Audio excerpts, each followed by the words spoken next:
Hello everyone, welcome you all in Learn to Teach with Dr. Vinodhi Shrivastava. Hope you all are fine and safe and using your time and good things.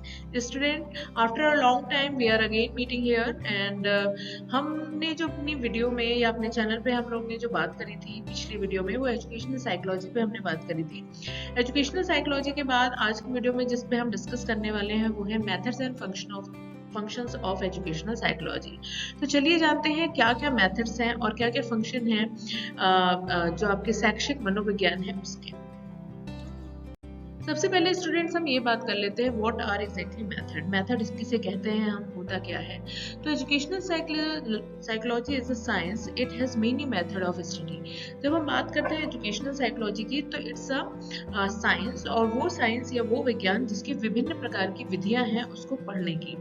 These method are used to study the problem in the field of educational psychology. और ये जो भी आपकी method हैं ये शैक्षिक मनोविज्ञान में जितनी भी समस्याएं आ रही है उसको समझने में एक प्रकार की विधियां हैं, उसके जरिए हम उनकी प्रॉब्लम को समझ सकते हैं। तो there are various type of methods जिसके थ्रू हम एजुकेशनल साइकोलॉजी को समझ सकते हैं, जान सकते हैं, अप्लाई कर सकते हैं और अपनी प्रॉब्लम का सॉल्यूशन निकाल सकते हैं।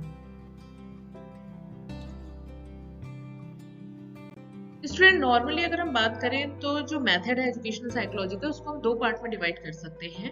पहला है इंट्रोस्पेक्शन और दूसरा है extero inspection method. Intro inspection and extero inspection दोनों ही नाम से कहीं ना कहीं क्लियर होता है कि इंट्रो इंस्पेक्शन जो है look with in a person observation his own mental condition inspect his own mental activity.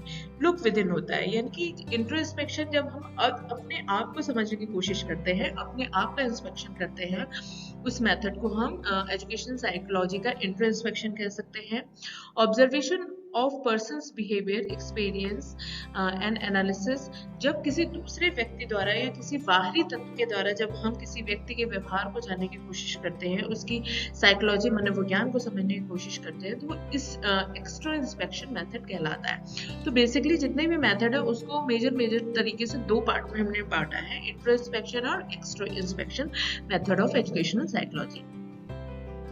तो जैसा कि हमने बात करी कि जो एक्स्ट्रा इंस्पेक्शन है वो किसी बाहरी तत्व के द्वारा, किसी बाहरी विधि के द्वारा जब हम किसी के व्यवहार को जानते हैं, उसके साइकोलॉजी को जानने की कोशिश करते हैं, तो जो इंस्पेक्शन है वो नॉर्मली चार प्रकार के देखने को हमें मिलते हैं।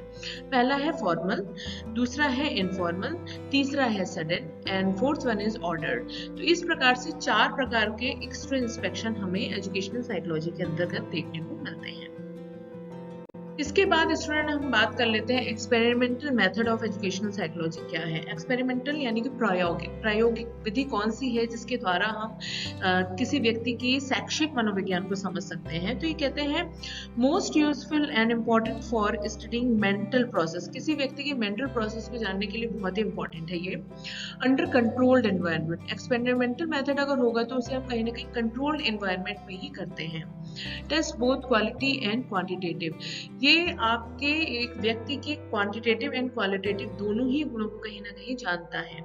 Useful for all round development, एक व्यक्ति के संपूर्ण विकास में सहायक होता है। Several problem of education and psychology can be solve, जो आपका एक्सपेरिमेंटल मेथड है उसके जरिए हम शिक्षा की बहुत सी समस्याओं को दूर कर सकते हैं। तो experimental method again educational psychology का एक बहुत ही इंपॉर्टेंट पार्ट है। एक्सपेरिमेंटल मेथड के बाद स्टूडेंट हम बात कर लेते हैं developmental, comparative and statistical method of educational psychology. Developmental method जैसा कि नाम से ही समझ में आ रहा है, related incident of a person's life are known on the basis of tradition and environment. Development of a habit from infancy to old age is done. Normally developmental stage में हम कंपेरिजन कर सकते हैं, उस एनवायरनमेंट या उस tradition को जान सकते हैं, क्या उसके आधार पर उस व्यक्ति, उस बालक में जो उसका एजुकेशनल साइकोलॉजी है उसमें प्रॉपर डेवलपमेंट हो रहा है या नहीं। कंपैरेटिव मेथड की अगर हम बात करें तो problem of a persons behaviour are studied as compare to the another persons behaviour. Same age group के व्यक्ति या जेंडर के आधार पे हम कह सकते हैं बॉयज एंड गर्ल्स के बीच में क्या अंतर हमें देखने को मिल रहा है, क्या उनकी एजुकेशनल साइकोलॉजी में अंतर, तो कहीं ना कहीं we can compare through comparative method of educational psychology.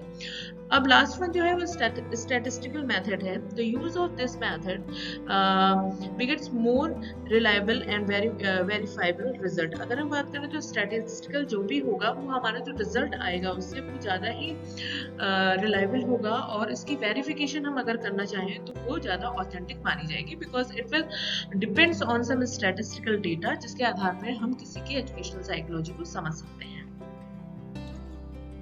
इसके बाद स्टूडेंट आता है psycho analytical, clinical and case history method of educational psychology. Psycho analytical जैसे कि मनो विश्लेषणात्मक कहते हैं, तो इसमें क्या है, takes the help to dream analysis, word association, free association and hyper notion etcetera. तो नॉर्मली साइको एनालिटिकल थ्योरी होती है जो कि आपके मस्तिष्क में जो विभिन्न प्रकार की क्रियाएं चल रही हैं उनसे रिलेटेड होती है, और उसके आधार पर हम जानते हैं कि उस व्यक्ति या उस बालक में उसकी जो एजुकेशनल साइकोलॉजी उसका क्या असर मिल रहा है।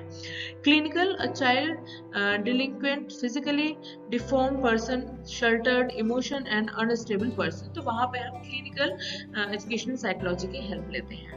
जब केस हिस्ट्री की बात करते हैं तो persons personality, various aspect of his personality are analysed, use for both normal and abnormal person. तो स्टूडेंट आज के डेट में हमने जो बात करी है वो various functions and methods of educational psychology जानी है। इससे पहले हमारी जो वीडियो थी उसमें हमने एजुकेशनल साइकोलॉजी के बारे में जाना था। तो आई होप आपको आज की वीडियो से उसके फंक्शन और मेथड की क्लियरिटी हुई होगी।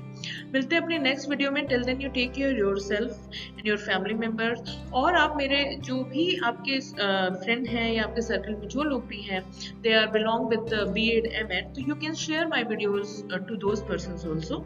मिलते हैं अपने नेक्स्ट वीडियो में। Till then you take care yourself and bye.